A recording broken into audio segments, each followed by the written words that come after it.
Bismillahirrahmanirrahim.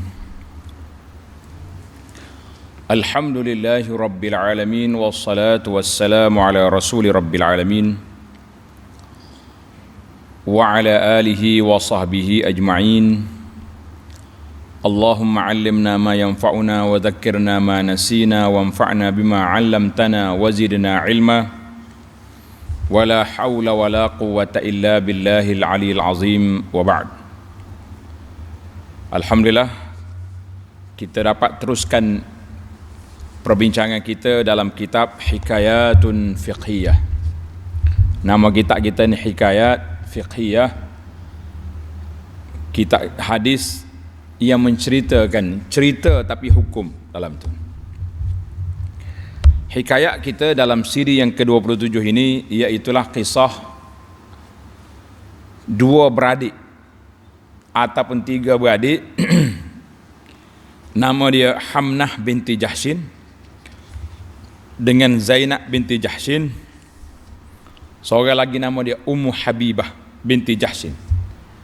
Tiga beradik kena ujian penyakit istihadah, penyakit keluar darah tak ikut masa.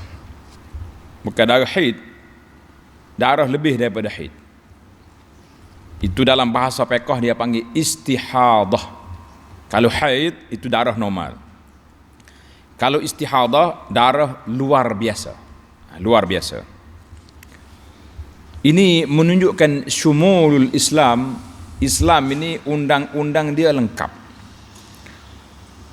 Dalam bab taharah, dalam bab darah wanita, dalam bab perhubungan suami isteri, dalam bab ibadat sudah tentu. Semuanya dinyatakan oleh syarak, diperjelaskan oleh Nabi sallallahu alaihi wasallam. Di antaranya hikmahnya melalui kisah-kisah cerita seperti yang berlaku kepada sahabat ini. Baik, kisah ini diriwayat oleh Hamnah binti Jahshin. Dia sendiri yang berlaku kes ni kepada dia, maka dia riwayat. Mana rawi cerita hal dia, kita kata lebih tepat daripada orang lain cerita hal kita. Kita cerita, kita tahu apa yang berlaku kepada kita kan. An Hamnata binti Jahshin radhiyallahu anha qalat. Nama dia Hamnah. Jarang orang Melayu nama Hamnah. Tak. Tulis nama Hamnah. Siapa nak boleh anak bagi nama ni Hamnah. Adik-beradik dia nama Zainab biasa, Hamnah. Kata dia, kuntu ustahadu haidatan syadidatan kathiratan. Allah. Saya ni diuji dengan keluar darah. Darah macam haid lah. Keluar tempat haid juga. Syadid, kuat, banyak. Banyak keluar darah, penyakit dia. Habis macam mana dia nak selesai? Faji'tu ila Rasulillah sallallahu alaihi wasallam astaftihi wa ukhbiruhu. Aku pergi jumpa dengan Nabi sallallahu alaihi wasallam, minta fatwa dan menceritakan masalah saya ni bagaimana nak selesai dari sudut syarak. Fawajadtuhu fi baiti ukhti. Aku pergi tu Nabi sallallahu alaihi wasallam berada di rumah adik-beradik saya, nama dia Zainab binti Jahshin, isteri Nabi. Jadi senanglah dia pergi rumah adik-beradik dia. Pada masa giliran Nabi ada di situ untuk senang nak tanya. Jadi adik-beradik ada sebelah, tanya pula hukum kepada ipar Nabi sallallahu alaihi wasallam. Qalat qultu ya Rasulullah. Saya pun cerita, ya Rasulullah, inni ustahtahadu haidatan kathiratan syadidatan. Saya ni banyak keluar darah ni. Banyak. Syadid, kathirah. Mana banyak kuat. Fama tara fiha. Bagaimana nasihat Nabi, panduan Nabi sallallahu alaihi wasallam tentang masalah saya? Qad mana'atni as-salata was-siyam. Bila keluar darah ni saya pun tak boleh nak solat, tak boleh nak puasa, ingatkan haid. Tapi dia lebih daripada haid. Jadi hukum nak minta penjelasan. Faqala Rasulullah sallallahu alaihi wasallam, maka Nabi kita beri taujih dari sudut kebiasaan. Nabi kata apa? An'atu lakis kursuf. Oh, kalau macam tu eloklah kamu ambil kapas. Qutun, ambil kapas. Fa innahu yuzhibud dam. Kapas ni kalau kita ambil dia letak di tempat keluar darah tu, dia meresak darah. Bolehlah kamu solat. Qalat, kata di Hamna, huwa aksaru min zalik. Ma'alah Rasulullah, tak cukup dengan kapas, darah ni banyak. Qala fattakhidhi thawban. Kalau tak cukup, ambil kain. Mana kapas tu kecil, ambil kain pula, lipat-lipat, tak situ. Qalat huwa aksaru min zalik. Ma'alah Rasulullah, banyak, basah kain tak padan. Qala fatalajjami. Kalau macam tu kamu buat cawat. Mana ambil kain besar, buat cawat, ikat. Qalat innama as-sujju sajjan. Allah, penat ni. Ma'ala Rasulullah, as-sujju sajjan ay yazulu daman ghaziran munhamiran. Banyak darah ni. Kalau letak apa ni cawak ni pun tak lepas lagi tu. Habis macam mana dia nak hidup? Macam mana dia nak solat? Itu taujih yang pertama, cara-cara nak menyelesaikan. Dan Nabi sallallahu alaihi wasallam tidak kata mari air sebotol, aku jampi siah lalu. Tak. Hamnah juga tidak minta. Tidak minta supaya Nabi jampi. Ya Rasulullah, ruqyah Rasulullah. Nah, kita ni sakit gigi suruh orang jampi. Jampi sikit. Macam ada belik ni. Jadi para ulama pengkaji kisah, dia kata pelik. Nabi SAW tidak beri taujih nak jampi, nak ruqyah, ataupun Hamnah sendiri minta Nabi doa. Tak minta. Kenapa? Kita kata wallahu alam. Wallahu alam.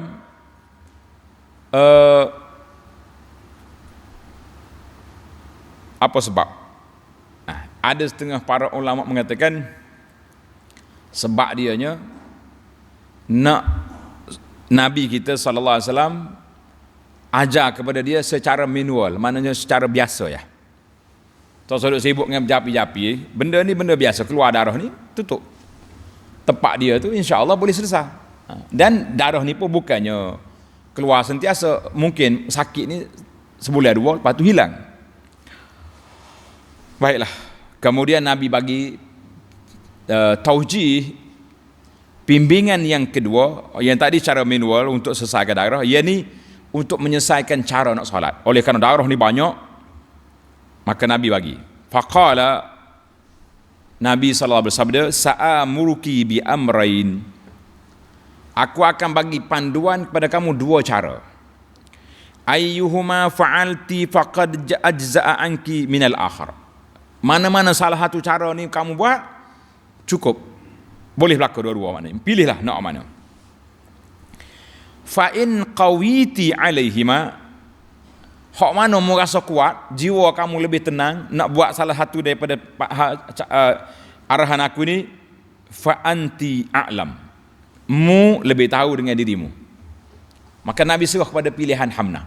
Sebab kita yang sakit kita tahu masalah kita, kan? Orang lain boleh kata sabar-sabar ya. Faqala laha. Kemudian Nabi kita sallallahu alaihi wasallam beritahu, innama hadhihi raqdatun min raqadatis syaitan. Ini semua ni daripada hentakan syaitan. Mana permainan syaitan. Adakah syaitan kosek sampai keluar darah ni atau macam mana? Jadi para ulama bincang di sini. Kita akan tengok dalam syarah dia nanti.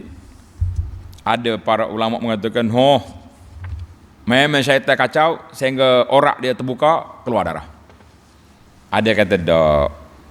Maksudnya permainan syaitan nak mewas-waskanmu sehingga Hamnah ni terlupa berapa hari dia tak solat. Berapa hari dia haid. Lupa dah. Duk main darah banyak gini. Baiklah. Maka Nabi berkata, fatahidhi sittata ayyam aw sab'atan fi ilmillah. Kalau gitu, mu ambil berhenti solat selama 6 hari atau 7 hari, anggaplah hari itu sebagai hari haid. Tapi kalau wanita ni boleh beza darah, tak apa. Contohnya, kita tahu darah ni haid, warna hitam pekak gini. Lepas pada tu dia mari warna merah, orang panggil cair. Itu dia boleh beza. Hak ni Hamnah ni tak boleh nak beza ni. Pasal tu Nabi kata, mu berhentilah solat 6 hari 7 hari fi ilmillah. Nah, sebagaimana Allah Ta'ala mengetahui mu ni haid berapa hari, Tuhan tahu dah. Summa ghatasili, kemudian mandi. Mandi hadas besar. Hatta idza ra'aiti annaki qad tuhurti wastanqaiti, bila kamu yakin dah kamu sudah bersih, kamu dah berhenti, dah habis dah tempoh haid, fasalli, naklah kamu salat 24 lailatan, 24 malam.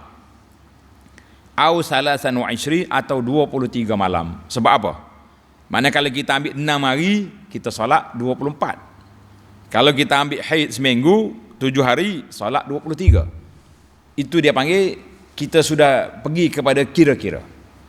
Tak main tengok darah lagi. Sebab darah ada semua. Nak macam mana kita nak pengecaman, tak boleh. Baik, Nabi kata, wa ayyamaha fasumi. 23 tu, 24 hari ni, boleh solat, boleh puasa. Fa inna zalika mujziyaki, maka perbuatan itu memada bagi kamu. Wa kadzalika faf'ali fi kulli syahrin, demikianlah kamu lakukan 6 hari 7 hari ni setiap bulan. Berarti kita agaklah biasa haid kita ni mari awal bulan ke tengah bulan ke akhir bulan, mana kita berhenti situ solat 6 hari 7 hari tadi. Kama tahidun nisa, sebagaimana wanita haid yang biasanya yang normal. Wa kama yathurna limiqati haidhihinna wa tuhrihinna, dan sebagaimana bersihnya waktu yang telah ditetapkan haid dan waktu suci. Mana kita ambil kebiasaan. Itu satu. Fa idza wa in qawiti, kalau kamu mampu, an tuakhiri az-zuhra wa tu'ajjili al-'asra fataghtasilina thumma tusallina az-zuhra wal 'asra jami'an. Dan kalau kamu mampu, kan, kamu lewatkan sikit. Ni nak tukar pempah ni bukannya senang. Darah banyak. Maka Nabi kita kata, mu lewatkan zuhur. Akhir waktu zuhur, kamu mandi, basuh siap-siap, pakai semula kita punya cawak baru, maka solat zuhur, kemudian masuk waktu asar, ambil wudu, solat asar. Itu dia panggil dalam bahasa kita, dia panggil jamak suri. Gambarannya jamak tapi bukan jamak, ikut waktu masing-masing. Summa tuakhiril maghriba wa tuajjilil isya. Maghrib sama juga. Akhir waktu maghrib, basuh siap-siap, solat maghrib, kemudian masuk waktu isya, solat isya. Itu dia panggil jamak suri. Summa taghtasilina wa tajma'ina baina as-salataini faf'ali. Jadi kalau kamu boleh buat gini, lakukanlah. Wa taghtasilina ma'al fajri wa tusallin, mu mandi basuh waktu subuh, semaya. Subuh tak boleh jamak. Tak payah tunggu waktu lain lah. Jangan tunggu jamak subuh dengan duha pula, tak ada. Fa kadzalika faf'ali wa salli wa sumi in qadarti ala dzalik. Demikianlah kamu lakukan solatnya, puasa kamu itu, kalau kamu mampu, begitulah kamu buat. Maka Nabi kita bagi taujih dari sudut hukum, pelaksanaan hukum. Wa qala Rasulullah sallallahu alaihi wasallam, wa hadza a'jabul amrayni ilayya. Jadi di sini khilaf ulama. Ada kata-kata wa hadza a'jabul amrayni ini ini kata-kata daripada Hamnah. Jadi Hamnah kata, inilah yang aku yang aku suka antara dua cara tadi. Maknanya kita akhirkan solat, awalkan solat. Dalam sini kata daripada Nabi sallallahu alaihi wasallam. Pasal itulah hadis ini riwayat Abu Daud, Ahmad, At-Tirmizi dan Ibnu Majah dan Daruqutni. Jadi para ulama berbeza pandangan tentang sanad hadis ini. Ada yang kata kuat, ada yang kata sanad dia dhaif. Khilaf dalam masalah ini. Dan dalam qudama contohnya Ahmad, At-Tirmizi wa sahahahu wa naqala At-Tirmizi anil Bukhari tahsinahu. Jadi ada ulama kemudian ni kata isnaduhu dhaif secara satu gitu, kemudian dengan campur-campur dia panggil banyak jalan dia naik kepada hasan. Wallahu alam, yang penting sanad itu diterima. Baiklah para jemaah sekalian, dilalatul hadis ini menunjukkan kepada apa? Kepada hukum orang yang istihadah, yang keluar darah tak berhenti ni, bukan keluar macam air cu gitu, mana ada semua darah dia tu. Maka solat dia, puasa dia bitaqdiril hisab, dengan kira-kira, awil ikhtisar, ataupun cara waktu mana dia mandi. Mana kita tak boleh lagi nak takdirkan kedudukan dia ni dengan apa? Dengan hari, dengan darah. Biasanya orang wanita ni dia kena tengok darah, ada darah berhenti solat, ada darah tak boleh puasa kan. Tapi di sini darah ada semua. Macam mana? Maka Nabi hajar 6 hari 7 hari. Hak lain solat. Dia panggil dengan takdir. Kita kena buat kerja dengan takdir, dengan andaian hari, bilangan hari. Baiklah para jemaah sekalian, nas'alullah as-salamata wal afiyah, kita mintalah sihat selamat kepada muslimah kita ni, keluarga kita ni, para pelajar kita sekalian, minta selamat daripada dibalai dengan penyakit-penyakit yang memeningkan ini. Pening apa nak solat tak boleh.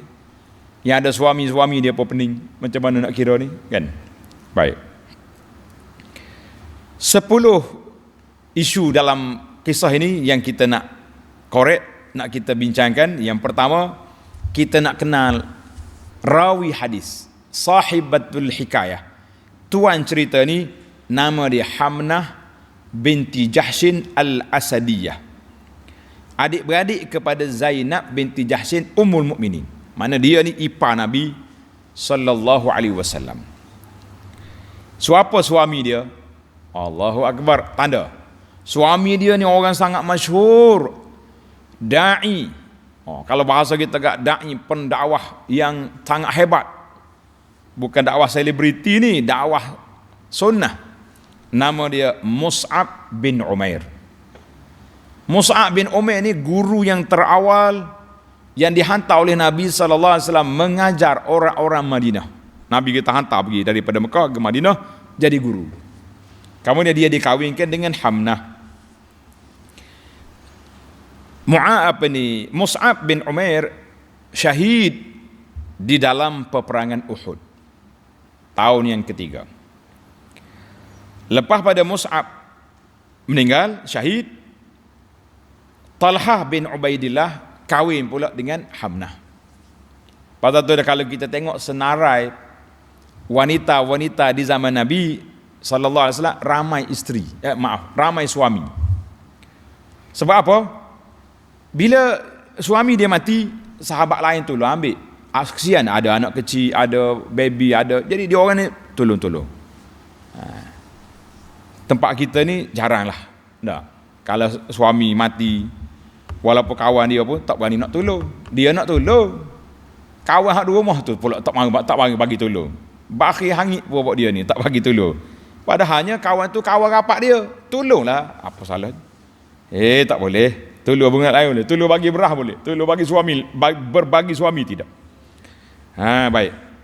Jadi sahabat-sahabat mati orang ni, kahwin orang ni. Dia tak ada masalah. Mereka senang-senang, tidak macam kita ni banyak makan buah beluru kata orang. Masalah. Maka daripada Talha bin Ubaidillah dia dapat Muhammad dan Amran. Itu Muhammad dan Amran. Wa ummuha ummu ukhtiha. Mak dia tu sama dengan mak Zainab, iaitulah nama dia Umaymah binti Abdul Muttalib. Maka dia ni sepupu Nabi, bintu ammatin Nabi sallallahu alaihi wasallam, dan dia termasuk di kalangan wanita yang mubayaah, yang ikat setia dengan Nabi. Dia sempat menghadiri peperangan Uhud, beri minum orang sakit, orang luka-luka, jadi misi, jadi jururawat kata orang. Orang wanita zaman Nabi dia pergi peperangan, bukan berperang, pergi jadi jururawat. Jadi jururawat. Cuma di antara fakta sejarahnya kata kanat Hamnah mimman khada fil ifki ala Aisyah afallahu anha. Baik, penyakit dia ni, dia habis 3 beradik. Penyakit istihadah ni, katanya semua anak-anak Jahshin semuanya kena uji dengan penyakit ni. Hamnah, Zainab, Ummu Habibah. Jadi oleh kerana keluarga dia ni keluarga penyakit istihadah. Ini juga di antara sebab Nabi pun tak tanya dia nak bom ke tak, sebab adik-adik dia gitu belaka. Wallahu alam. Allahu akbar. Di antara anak dia Muhammad bin Talhah. Tadi Talhah kahwin dia tu boleh Muhammad. Muhammad bin Talhah al-ma'ruf bis-Sajjad. Sajjad ni makna orang banyak sujud, sebab dia ni kuat solat. Muhammad as-Sajjad orang panggil.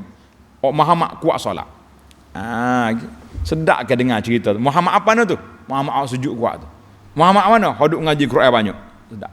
Muhammad mana tu? Hoduk jongek mutu. Oh, takut kita. Nah, ini yang kita bimbang. Muhammad mana tu? Tu hok buar dah kedai kopi tu. Lah, kita tak boleh kata lagi tu. Kita nak orang yang hebat-hebat. Baiklah.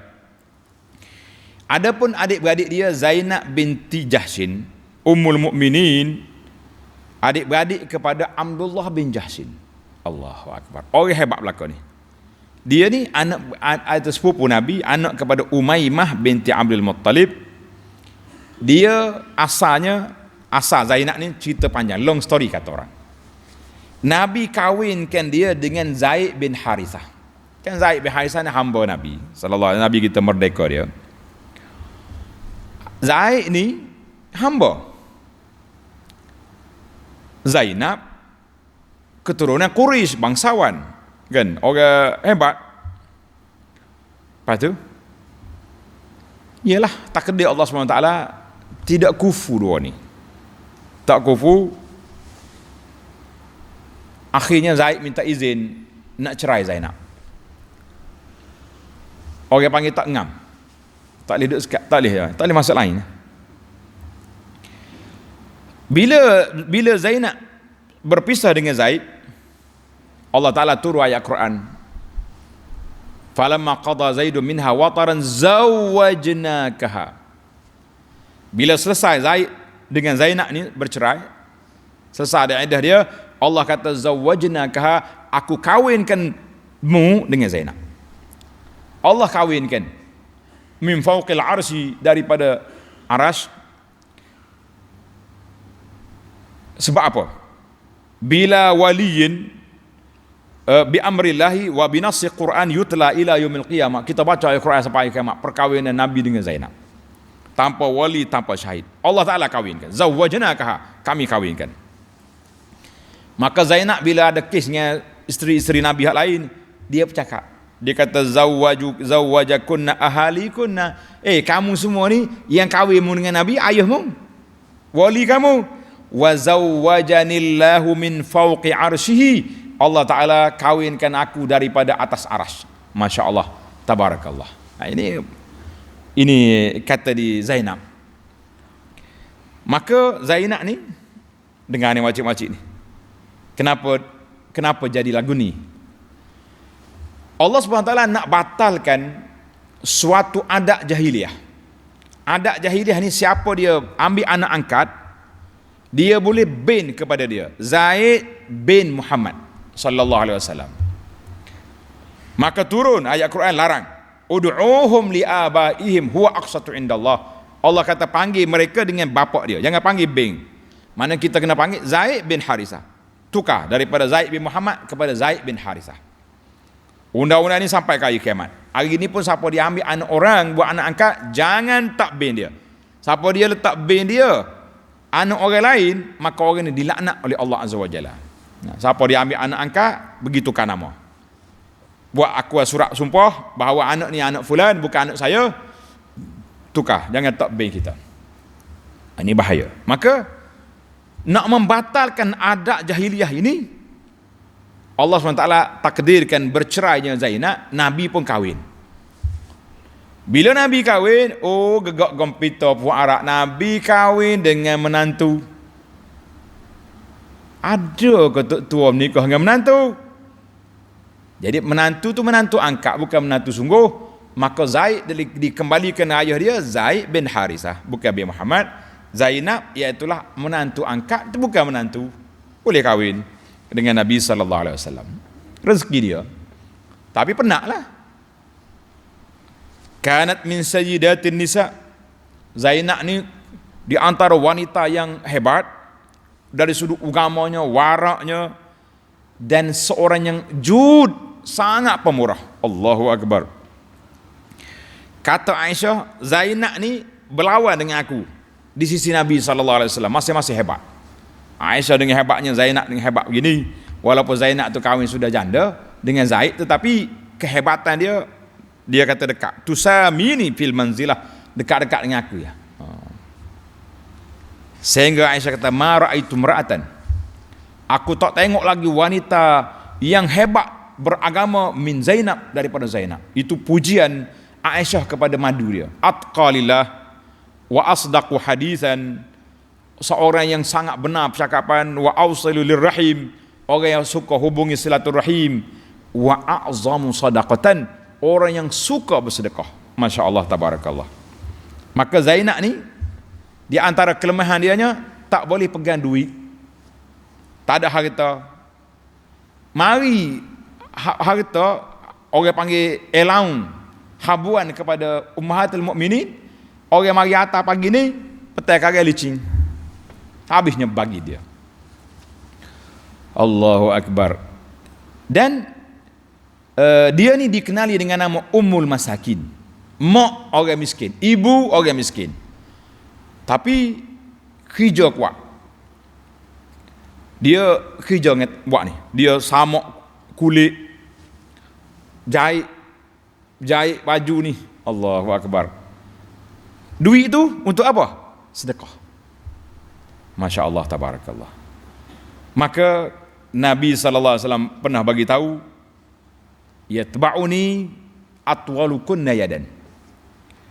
Orang yang pertama di kalangan isteri aku ni, yang awal ikut aku mati lepas Nabi wafat, orang yang tangan dia panjang. Tangan dia panjang. Jadi kata Aisyah, bila kita duduk ramai-ramai madu-madu ni, ukur-ukur tangan siapa panjang? Holo ke dinding tengok, lebih kurang ya. Dia kata Zainab ni pula bukannya jenis besar, kecil ya body dia, tangan dia lagi pendek, ukur pendek. Macam mana ni tangan panjang? Hak mana tangan panjang ni? Nah, kita kalau orang Melayu ni tangan panjang, hak berhicui, pencuri tangan panjang, apa panggil ni tangan panjang. Lah, orang Arab tangan panjang makna lain, bukan makna pencuri. Bila Nabi wafat, tak lama tuwfiyat Zainab. Anak Nabi yang mula-mula wafat siapa? Fatimah. Isteri dia Zainab. Bila Zainab mati, fa'arifna. Aisyah kata, kami tahu sekarang maksud tangan panjang orang yang kuat sedekah. Jadi kita tahulah, orang yang Nabi kata yang awal ikut aku mati, atwalukunna yadan, orang yang panjang tangan. Artinya kita kena tukar. Pepatah Melayu kata panjang tangan itu mencuri, kita kena tukar ikut sunnah. Panjang tangan, tangan panjang ini orang sedekah. Pencuri tangan buruk nama dia. Baru betul. Apa tangan panjang? Tangan buruk, dia curi hak orang. Tangan karut itu. Baik. Aisyah sendiri pun kuat sedekah, tapi nak banding dengan Zainab, kuat dia lagi. Pernah satu hari harta untuk ummahatul mukminin sampai. Aisyah puasa, dia bagi habis harta. Dekat dengan nak buka puasa, pembantu dia Barirah, ya Aisyah, ya Ummah, Kenapa tak simpan kat sikit boleh setengah dinar, kita nak beli buka puasa tak ada ni. Subhanallah. Dia bagi habis duit dia sampai dia nak buka puasa tak ada benda. Habis duitnya bagi. Iaitu Aisyah pun tak kurang juga dari sudut sedekah. Jadi Zainab ni Nabi kita kahwin dengan dia pada bulan Zulqa'dah tahun yang kelima. Suami dia Mus'ab bin Umair mati pada bila?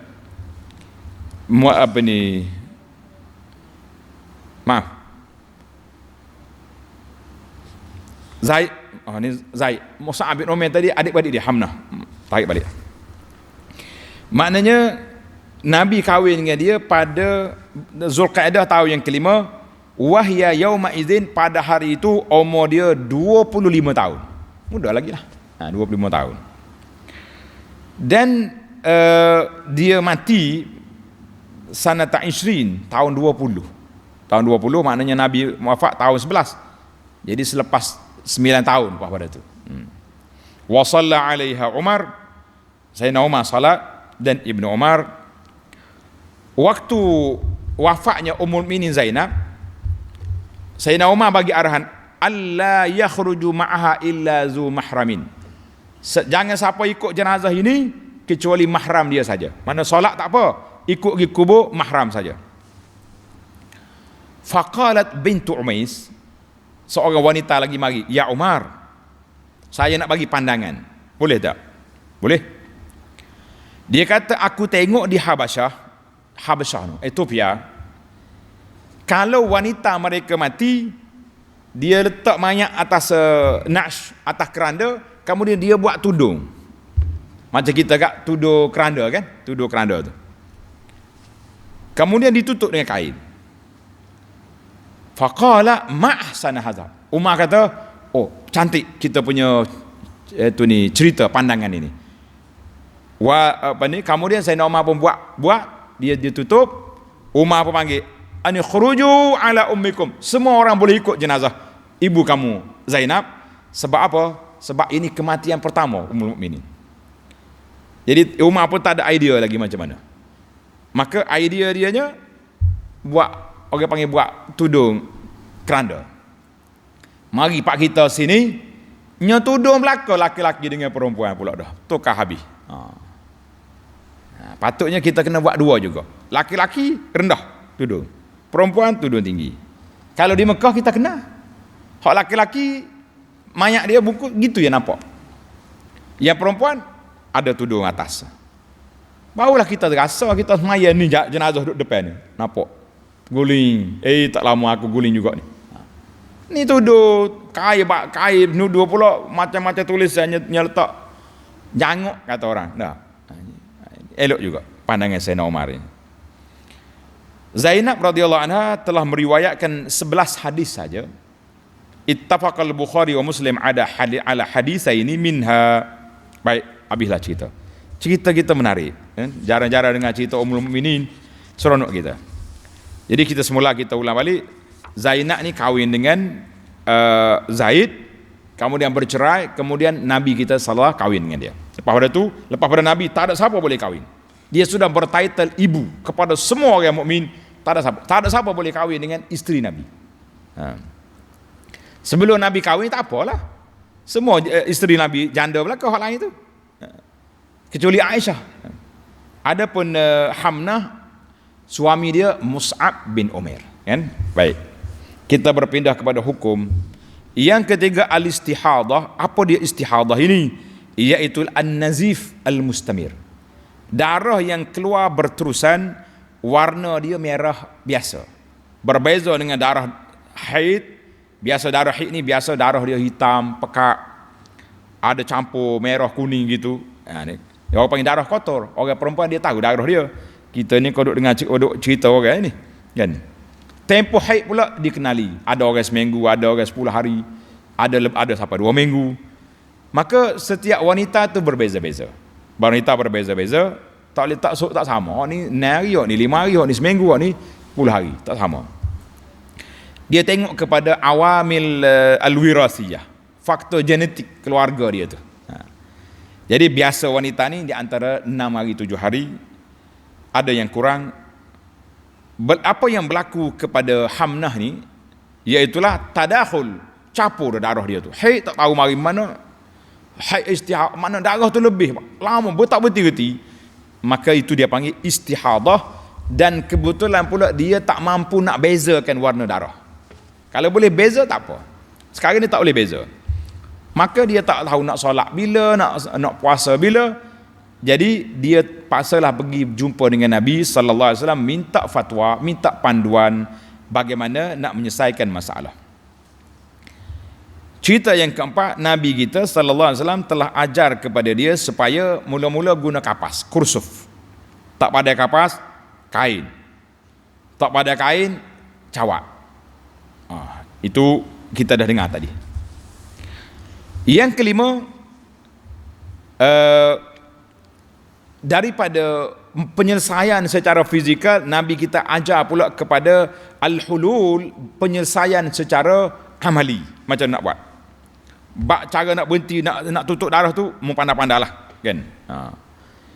Maka Nabi kita sallallahu alaihi wasallam tidak pula, dia pula tak minta supaya Nabi kita jampi, Nabi pun tak jampi. Cuma Nabi kita ajar masalah gini ya. Jadi darah tu mari mana? Nabi kata innama hadhihi raqdatu min raqadatis syaitan. Ini adalah merupakan hentakan syaitan.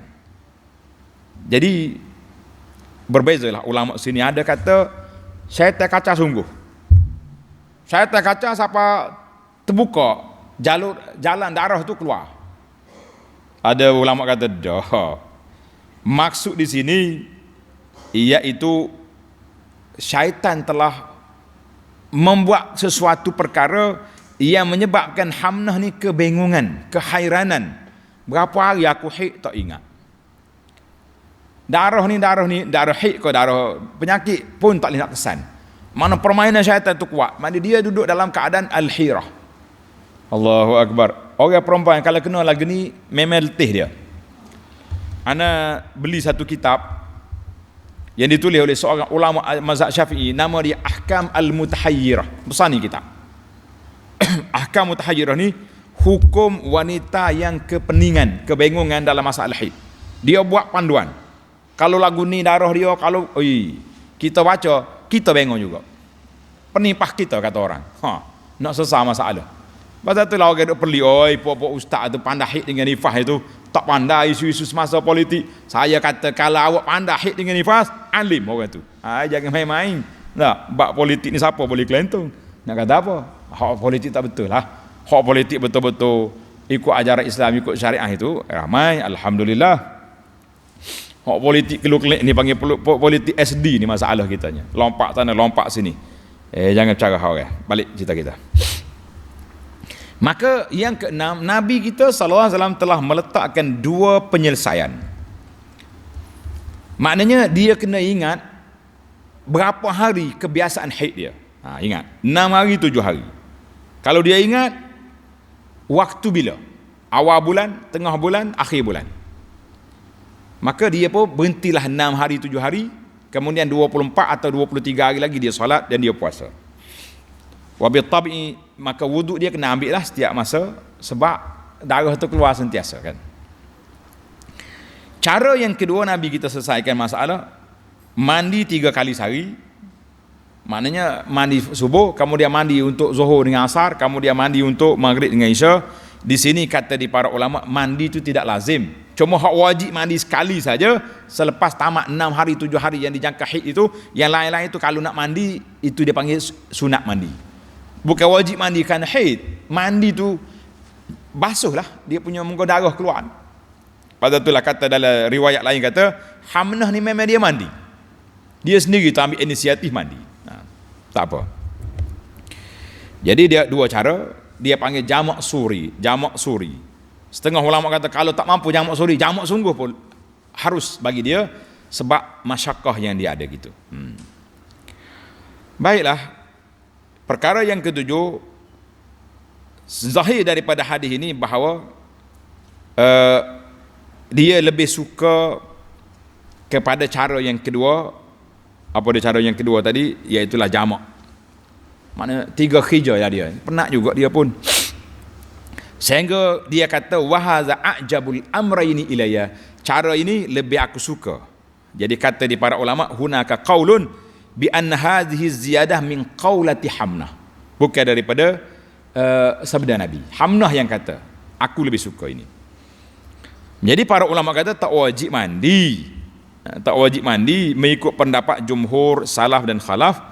Cuma sunat. Tapi Hamnah dia buat. Tak apalah, itu pilihan dia. Yang ke-8, bagi orang yang penyakit istihadah ni, darah tak berhenti-henti ni, ada beberapa hukum. Yang pertama dia kata yajibu alaihal wudu, dia kena ambil wudu setiap kali nak solat fardu. Imam Malik kata tak, sunat je. Yang kedua, dia kena bersihkan faraj dia sebelum ambil wudu, dan dia kena letak alat lah, kita kata cawak ataupun pampers lah sekarang ni kan. Yang ketiga, dia eloklah dia ambil wudu setelah masuk waktu supaya tidak lama beza dia tu. Habis setakat mana dibenarkan. Ana bahas panjang tajuk ni dalam kitab Bahrul Mazi.